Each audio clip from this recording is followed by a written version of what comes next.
This episode of One Hit Thunder is brought to you by DistroKid.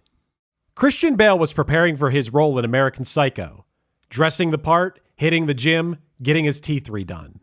There was just one problem. He didn't actually have the part. Leonardo DiCaprio did. What Went Wrong is a podcast dedicated to the idea that every movie is a miracle.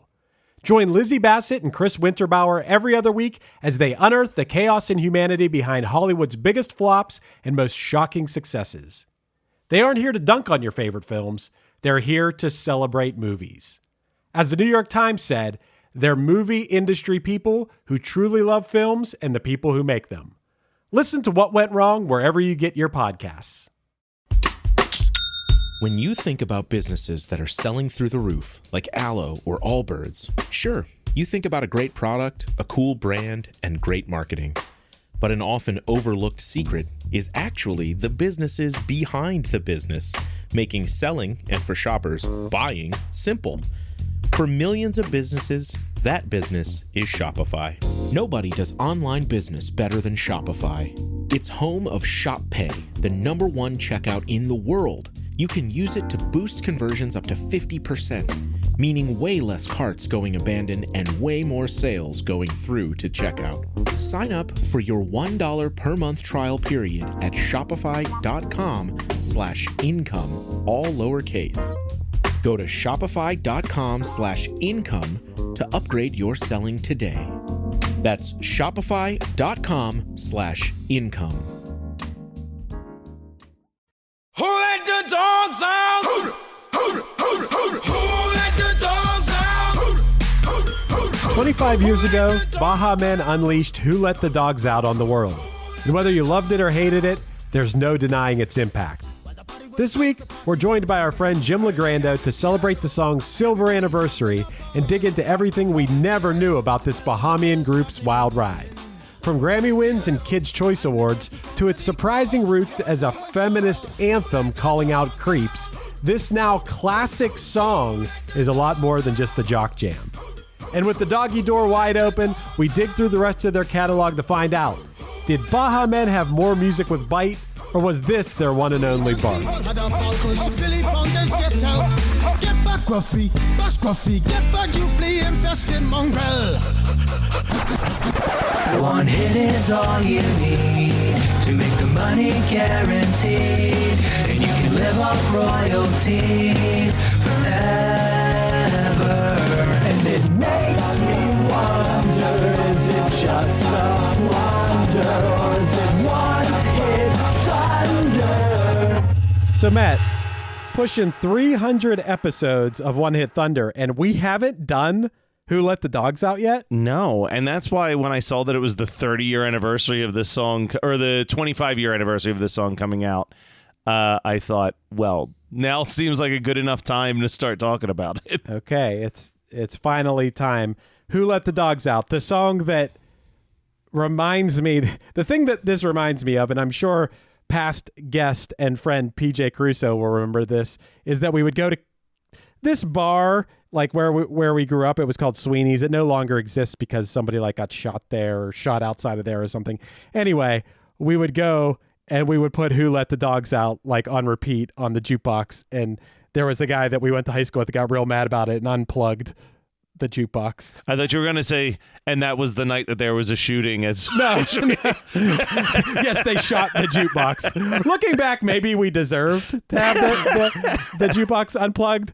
But the guy who did it was a racist asshole. So I say that we're probably in the right for putting Who Let the Dogs Out over and over. And also, hey, hi, Jim. Yeah, we Jim have like an unofficial guest on this one. Yes, Jim was a last-minute addition because he's here. He did not do his research into Baha Men, so he is just going to learn a lot today in today's episode, unless he has a lot of already inherent knowledge about the Baha Men. I do not. I know a little bit about it from sort of looking at it, but I don't have any. Okay. I don't have any cool Jim insight. Well, actually, I don't know because as this conversation goes on, maybe I do. If there is not any cool Jim insight into this, that would be the first time in the history of Jim that there was not some sort of long-winded story about some connection that Jim has to a song or artist. So we'll see. Maybe we'll uncover something. I'm sure we will.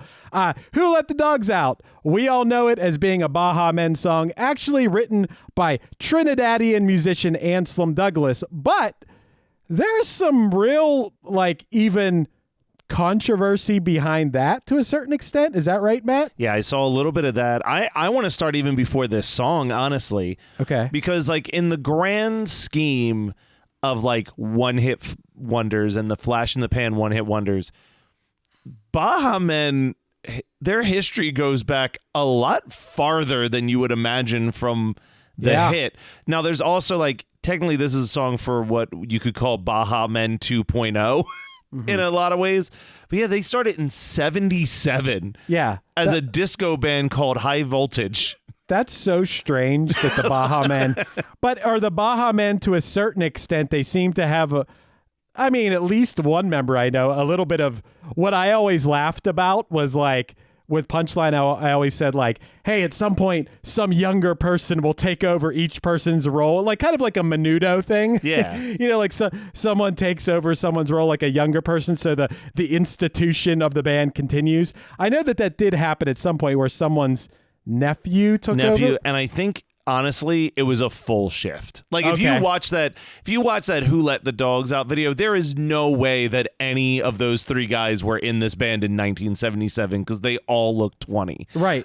So because this song is from 2000? Okay. They were playing nightclubs and hotels in the Bahamas, and they were putting out these self-released albums as High Voltage, and then kind of the world's biggest Baha Man fan, Steve Greenberg, shows up, an A&R scout for Atlantic Records, and is these are the guys. And in 1991, after a decade plus of them playing the nightclub scene in the Bahamas, I imagine this dude was just on vacation, overheard them playing, and was I gotta sign those dudes. I gotta look this up while we're talking. I wonder when the movie Cocktail came out. Maybe Steve was inflicted with cocktail fever, and he's down there, and he's it's making me feel a certain something. 88, 87, 88, somewhere in there, I think. They signed in 91, so he could still be riding the wave of Cocktail. You could get enamored with the island vibes if you go. I always picture myself under a little tiki hut on the beach with the torches and people having a good time, having some drinks. And I imagine this type of music. Now, the Baha Men are considered a Junkanoo band, which is new to me. It's Junkanoo to me. And it's funny because they're considered Junkanoo, but when I look up what Junkanoo is, it's a festival that happens in the Bahamas and Jamaica and Belize and stuff. So I guess it's music that's performed at this festival. I feel the closest I could compare it to, I've mentioned it on this podcast before, that Philadelphia has their New Year's Eve or their New Year's Day festival, the Mummers Parade. Mm-hmm. And that style of music has been referred to as mummer music, but it's literally performed one day of the year in Philadelphia, and it's kind of a fusion of a few different styles of music. It's probably something similar to that, where it's this is the traditional music of that particular festival, and it's kind of taken on the terminology, if I had to guess. Okay. So Junkanoo is usually observed around the week of Christmas, and it's one of the oldest dance celebrations in Jamaica, but it's practiced in these other island places as well. So the Baha Men were a popular band in that area for that style of music. But yes, it was in 1991 when one of the Baha Men's tapes, maybe Jim's right, maybe everyone was caught up in the Cocktail. So that movie came out in 1988 to complete that circle. Yeah, but, so I say that's close enough. It's close. Maybe Steve was very busy and didn't get to take a vacation in 88. Yeah. Mm-hmm. He kept hearing about this Cocktail movie, but he didn't get to watch it until 91. He finally got a chance to get away to Kokomo.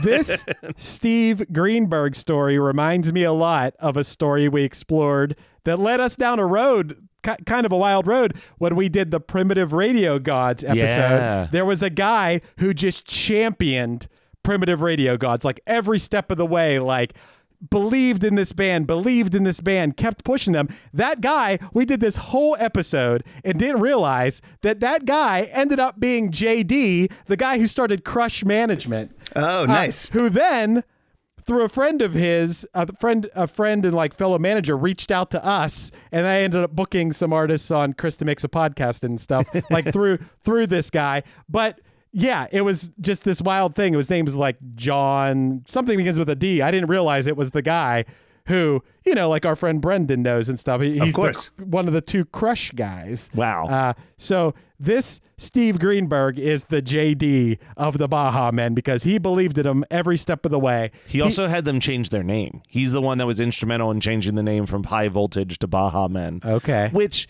to be fair, I feel like if Who Let the Dogs Out was released by a band called High Voltage, that would be my brain would be like, that name does not make sense with the style of music that this band plays. The Baha Men is the very obvious name for these men.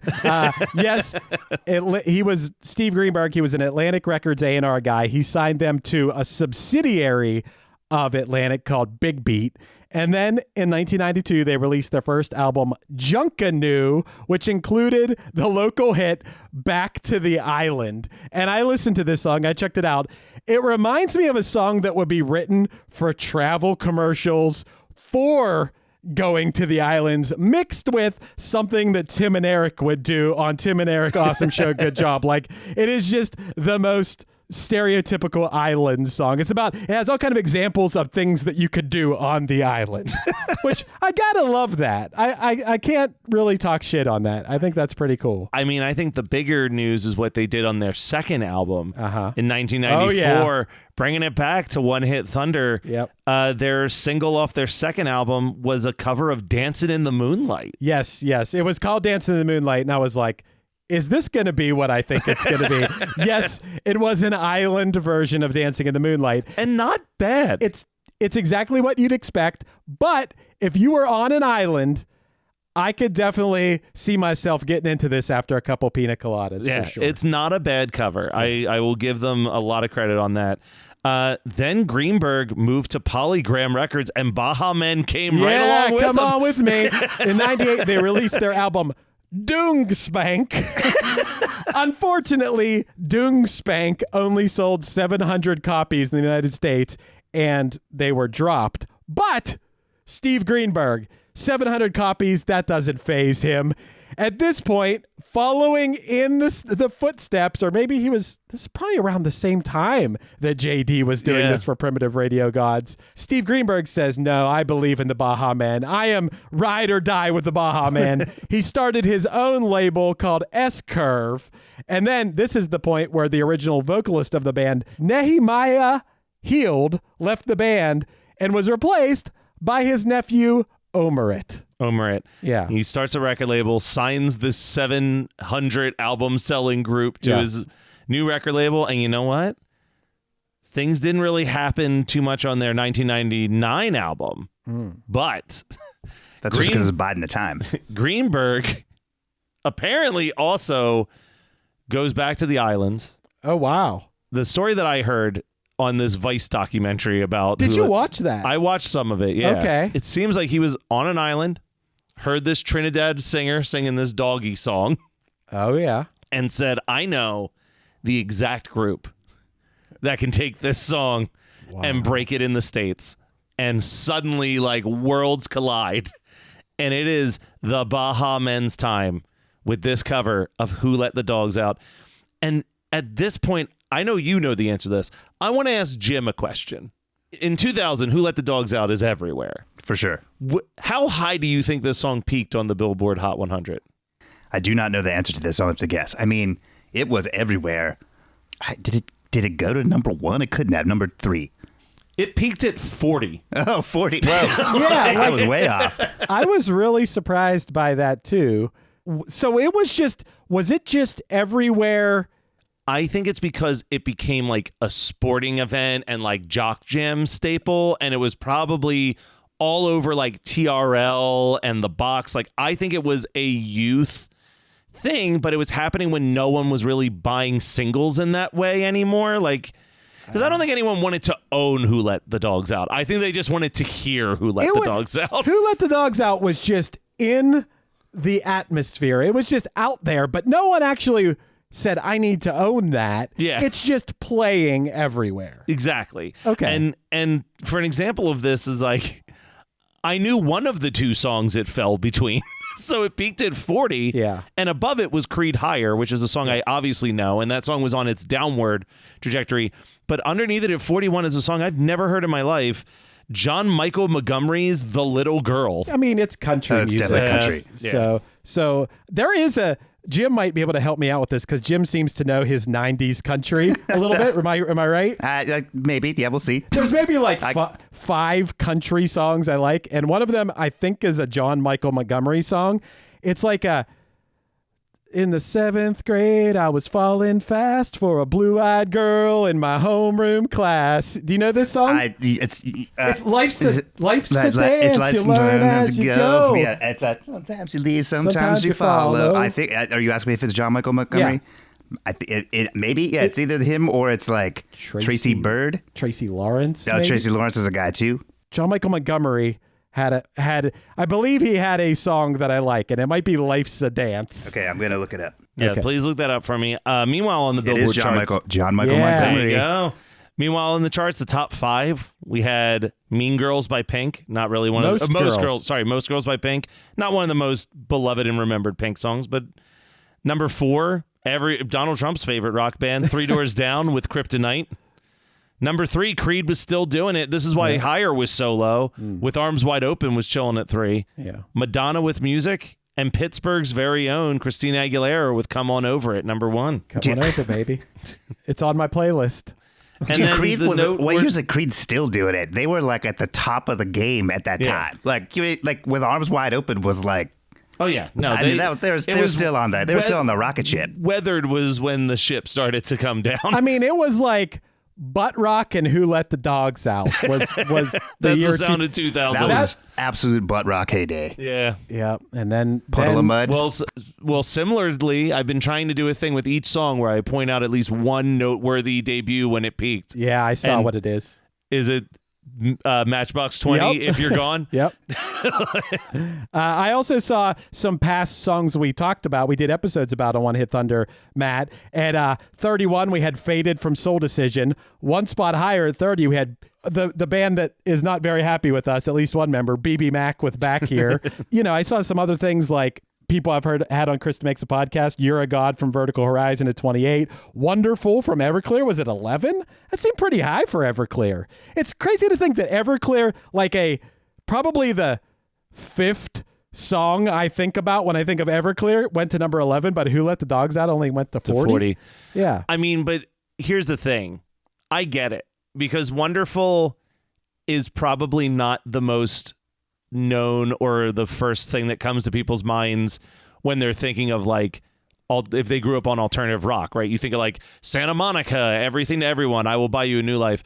But Wonderful was just that right amount of like easy listening. Like our station was like B101. That was like the soft rock. It was like Everclear dabbling in soft rock. I can understand why that one charted as high as it did. It is of the era where people were still listening to the radio in their car and all this sort of stuff. And Matt's right. Like it's like you can play it on the at work station. Yeah. Play it while you're at work. I got you. Yeah. I got you. Tell me everything is wonderful now. Something I thought was surprising was that I'm sure you guys know about John Peel. So John Peel's a very influential DJ. Yeah, for the BBC. For the BBC in the UK. And you always read about like these, I mean, am I wrong in thinking that maybe John Peel championed like Queen? Or like, they're like classic artists. Like some of the hugest artists ever will be like, John Peel championed them and played them and like whatever. Yeah, John Peel was kind of to like the British music what like K-rock apparently is to like alternative rock in the 90s. Yeah, that seems like a good comparison. Right.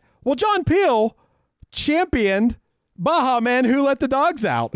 And it went on to become the 4th biggest selling single of 2000 in the UK. What are you supposed to do, man, when you succumb to those island rhythms? Yeah, he just couldn't resist. Hey there, One Hit Thunder listeners. Are you ready to take your music to the next level?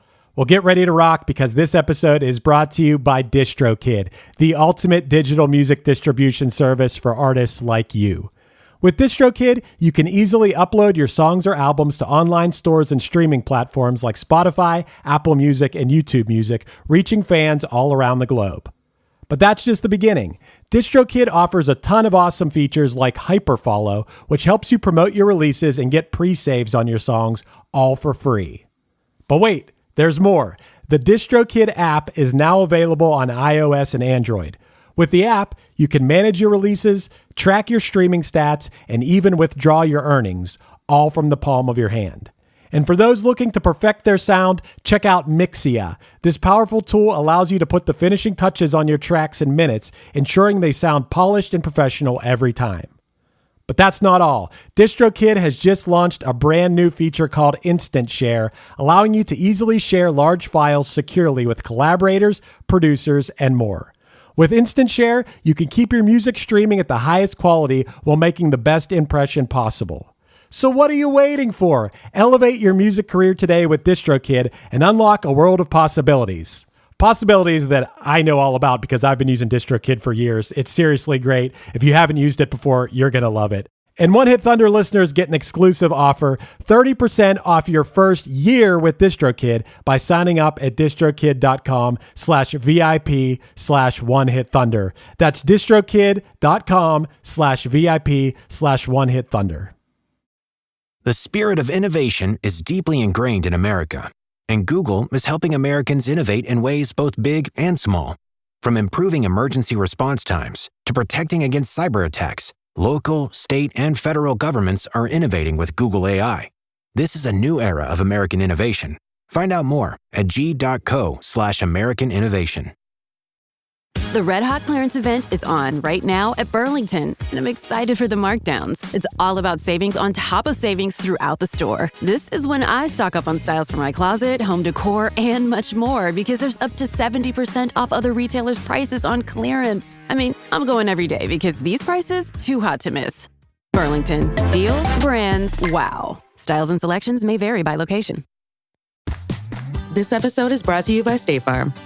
Knowing you could be saving money for the things you really want, like that dream house or ride, is a great feeling. That's why the State Farm Personal Price Plan can help you save when you choose to bundle home and auto. Bundling, just another way to save with the Personal Price Plan. Prices are based on rating plans that vary by state. Coverage options are selected by the customer. Availability, amount of discounts and savings, and eligibility vary by state. Close your eyes, exhale, feel your body relax, and let go of whatever you're carrying today. Well, I'm letting go of the worry that I wouldn't get my new contacts in time for this class. I got them delivered free from 1-800-CONTACTS. Oh my gosh, they're so fast. And breathe. Oh, sorry. I almost couldn't breathe when I saw the discount they gave me on my first order. Oh, sorry. Namaste. Visit 1-800-CONTACTS.com today to save on your first order. 1-800-CONTACTS. The McDonald's Snack Wrap is back. You brought it back. Ranch Snack Wrap. Spicy Snack Wrap. You broke the internet for a snack. Snack Wrap is back. Ba-da-ba-ba-ba. At Maximum Mediocrity, people say things like, I don't dress like this on the regular basis. This isn't my, pooping uniform. This is not and they also say things like, The nurses are usually either angels of mercy or whores. Every episode is a new experience where you get to know people that aren't famous but should be. Why am I facing Floyd Mayweather in the woods? My co-host Morgan and I track down the people you didn't know you needed to hear from. It's like hot sex in a mug. We are the Maximum Mediocrity Podcast, and we are on all major podcasting platforms. We'll be waiting for you. So, Jim, I want to throw another question to you. Do you know what the song Who Let the Dogs Out is about? Well, I'm going to say, yes, actually I do because I read it on the page, but I'm going to let you tell us because I know that you're prepped for it. It was written with the perspective of being a feminist anthem. Of course. Why wouldn't it be? Isn't it obvious? Yeah. Calling out men who catcall women at parties. Yeah, right.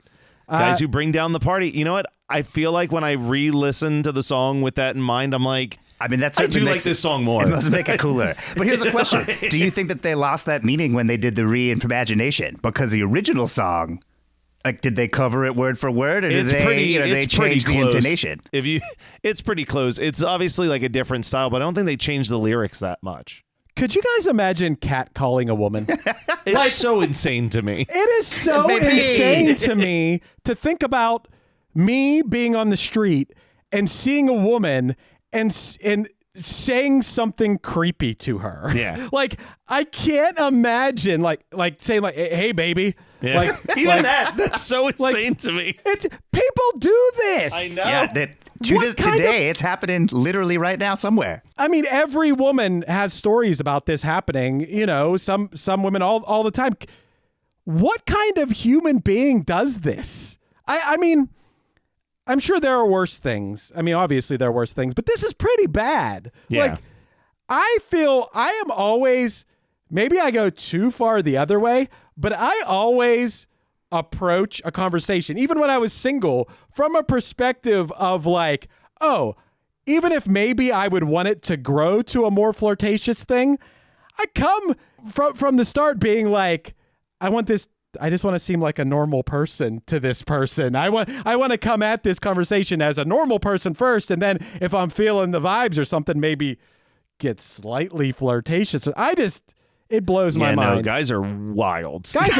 Guys are fucked up and weird. I gotta say, as a member, an unfortunate member of this, I don't get it. So, well, and you mentioned this, but this song has been kind of like in litigation and lawsuits lately on who actually wrote it. I didn't get a chance to watch it, but apparently in 2019 at Sundance, there was a documentary that debuted there all about the creation of this song and the songwriting history behind it. Right. Which I really want to watch that documentary, actually. I heard it's an amazing documentary. I wanted to watch it too before this. Sorry we didn't do our full research and watch this doc, but what I do know is I think I can, it's so funny. We've been doing this podcast for so long that I can just instantaneously reference past episodes of One Hit Thunder.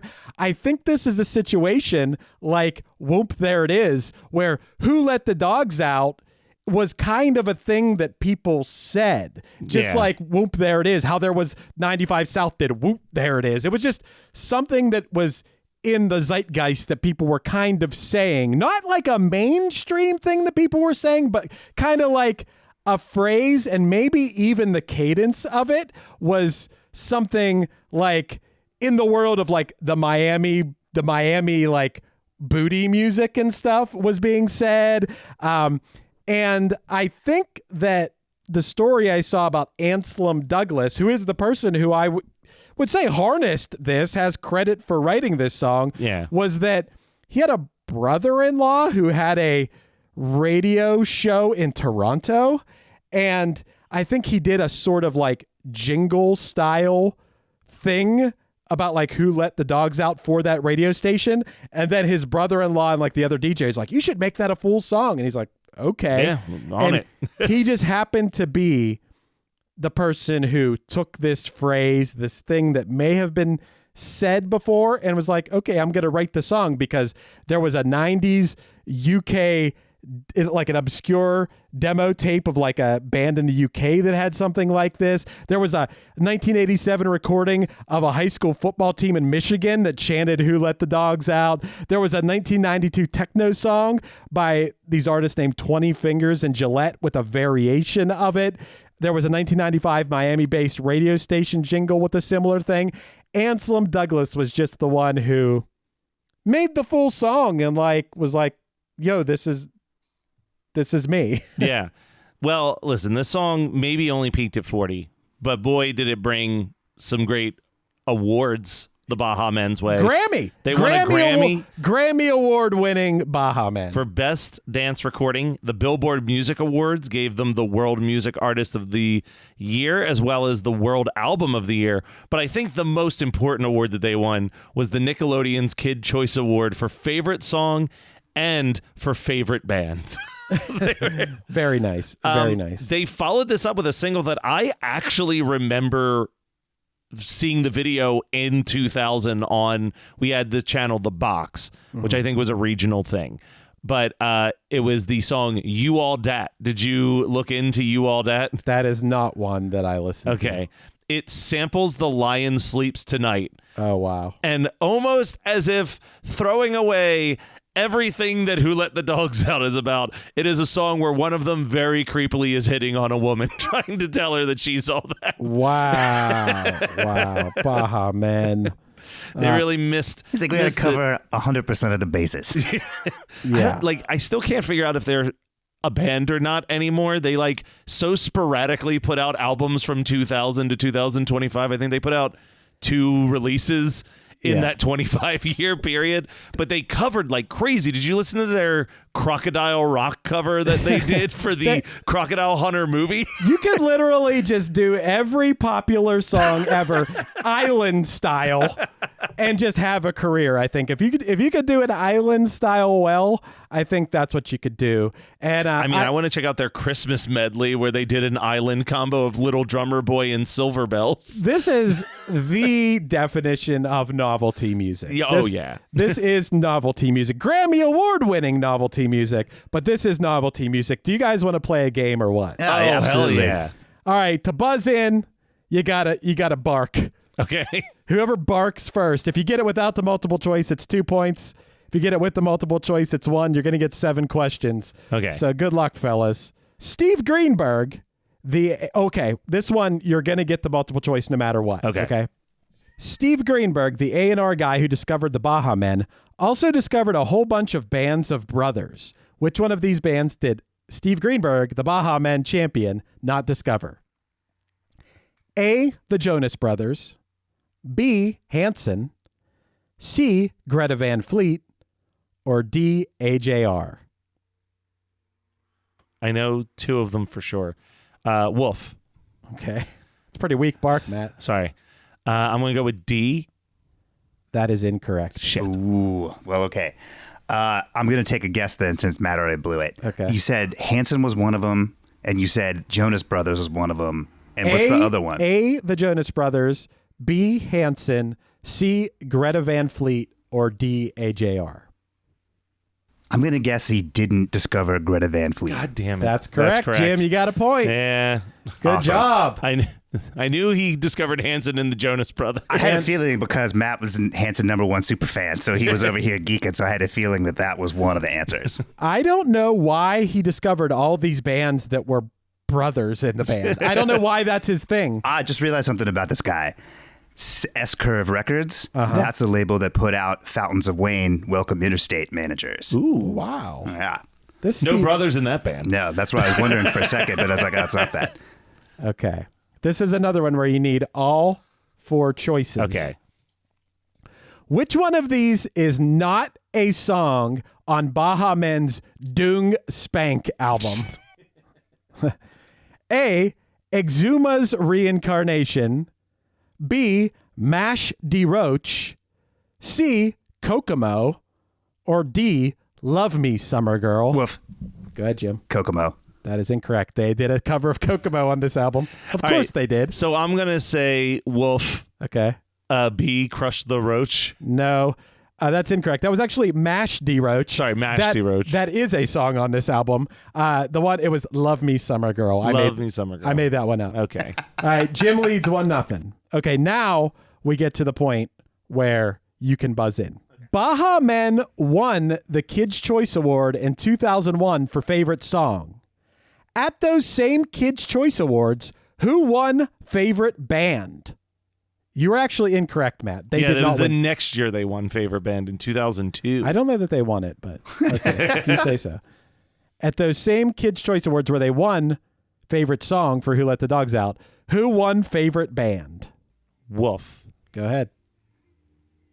Backstreet Boys? That is incorrect. Damn it. So I can get multiple choice? You can get multiple choice. All right, let's do it. A, Creed. B, Dixie Chicks. C, Red Hot Chili Peppers. Or D, Blink-182. Jim, you got to answer something. Look, I know. So it's is it Creed? That is incorrect. It's Blink-182? It's Blink-182. Yeah. I was just thinking I guess it would be around the time that they had that was in the that Nickelodeon friendly rock album show kind of era, I guess. No, that would have been Enema of the State. That would have been that kid friendly album, Enema of the State. No way. Enema of the State came out when I was in But it came out in 2000. It's the 2000 award, so it's always a year delayed. Enema of the State was 97, though. Are you sure? I thought it was 99. Yeah, 97. I got it. No, 97 is Dude Ranch. It's Cheshire Cat, Dude Ranch, Enema of the State. Yeah, Matt's right. It was 99. Yeah, I was definitely. I was definitely in high school. They were still like releasing singles or had funny videos or whatever, making fun of Backstreet Boys and stuff. It would make sense. Yeah. Okay, so is it still 1-0, Jim? Is that still the score? Yeah, I guess still so. the score, yeah. Okay. In 2019, the Baha Men released a new single called Let's Go, dedicated to who? Oh, God. Multiple choice. You want multiple choice, Jim? Sure. So Let's Go, a 2019 single from the Baha Men, was dedicated to who? A, the teams playing in the college basketball Final Four. B, Kelly Ripa. C, the children of Haiti. Or D, Anselm Douglas. Woof. Go ahead, Jim. A, Final Four. You got it. Why was that so obvious to you? Because I think I watched that Final Four, so I remember them being like, because they were like, here's the Baha Men, and people were like, what? That's kind of thing. All right, 2-0, Jim. The Baha Men song Holla appeared in the 2004 film Garfield the Movie. Who voiced John Arbuckle in this movie? 2004? Yep, 2004 film Garfield the Movie. I'm Wolf. Go ahead. I thought that this was the live action one and it was Breckenmeyer. You got it. Okay. 2-2. Got thrown off when you said who voiced. I was like, he was. Okay. All right. Yeah, 2-2. It's tied up. 2-2. All right. We got 2 questions left, guys. On some technical bullshit. Who Let the Dogs Out won the Grammy for Best Dance Recording in 2001, defeating which past one-hit Thunder featured song? Repeat that. Who Let the Dogs Out won the Grammy for Best Dance Recording in 2001, defeating which past one-hit Thunder featured song? Okay, so there was a song in 2000 then that we did that was a dance song. Fuck. I'm going to need multiple choice. Sure. Your choices are A, Eiffel 65 Blue Daba D, B, Crazy Town Butterfly, C, Crazy Gnarls Barkley, or B, Bewitched C'est La Vie. Wolf. Go ahead. A, Blue. You got it. Yeah. Nice. All right. Jim, it's your last chance. Last question. Anybody's game. The Baha Men's Scooby-Dee appears in the 2002 movie Scooby-Doo the Movie. What band performed a version of the Scooby-Doo Where Are You theme song? Like just in general or in that movie? In that movie, on that soundtrack. Wolf. Go ahead. Was that when Simple Plan covered it? That is incorrect. Damn it. Multiple choice. A, Simple Plan. B, MXPX. C, Bowling for Soup. Or D, Sugar Ray. Is it Sugar Ray? That is incorrect. Oh, was it Bowling for Soup? No, it was MXPX. Really? Yep. Ah, good job, MXPX. Matt wins. Yay, as it should be. But do the Baha Men win? Do the Baha Men win a certification of Thunder from One Hit Thunder crew here? That's the real question. We'll start with you, Jim. The Baha Men, are they thunder or blunder? Well, I mean... You came in not fully prepared for this I guess episode. so, you're right. Because, I mean, it's like... Look, they've been a band for a long time. Yeah. Do we count their high voltage history? And then to have such... I mean... Who Let the Dogs Out was probably on a commercial this last year on TV that we saw, right? So it's like a song that has endured since its Nickelodeon Kids' Choice Award winning days of the early 2000s. I mean, you know, Isle of Vibes. I guess I'm going to give them a Thunder. Why not? Okay. Why not? How do you feel about them, Matt? I'm going to begrudgingly give them a Thunder. Like, they probably should be a blunder. But I like that the song's an anti-catcalling song. Mm-hmm. I didn't hate the You All Dat song, even though it completely negates the Who Let the Dogs Out. And like we said, maybe 90% of their career is doing island versions of famous songs. But I don't hate those island versions of famous songs. So for being basically a glorified cover band... They're not too bad. Okay. 2 Thunders, all up to me. Who am I? Who am I to deny the Baha Men a certified Thunder on here? I mean, this is the band we would play on repeat on karaoke to piss off local racists. This is a feminist anthem, maybe the feminist anthem. You think I Will Survive? You think Fight Song is a feminist anthem? I say Who Let the Dogs Out is a feminist anthem, the greatest feminist anthem of all time. Baha Men are some of my favorite feminists of all time. Baha Men, Certified Thunder. Real quick, as we're wrapping up this episode, I did look it up finally. They did win the 2002 Kids' Choice Award for Favorite Band. Oh, wow. A whopping 2 years after Who Let the Dogs Out. How do you think it felt to be Creed, Smash Mouth, and Sugar Ray all nominated in this category, losing to the Baha? Creed lost 2 years in a row? Why would someone think that Creed is kids' music? Why would the people watching Nickelodeon vote for Creed? I don't know. That's up to the kids, I guess. I mean, dude, Creed was so huge. They were on the radio nonstop. It's and the videos, and it probably did it cross a Christian radio? I mean, maybe. I know Christians loved them. They were adult contemporary butt rock from the second they came out. Like, it wasn't like in retrospect. They were always freaking like. Did kids like butt rock at that era? Listen, speaking as a person who was a kid in 2000 and had the Creed albums, wow. Okay. I would have been in 8th grade in 2000. Chris, I loved your Creed screed.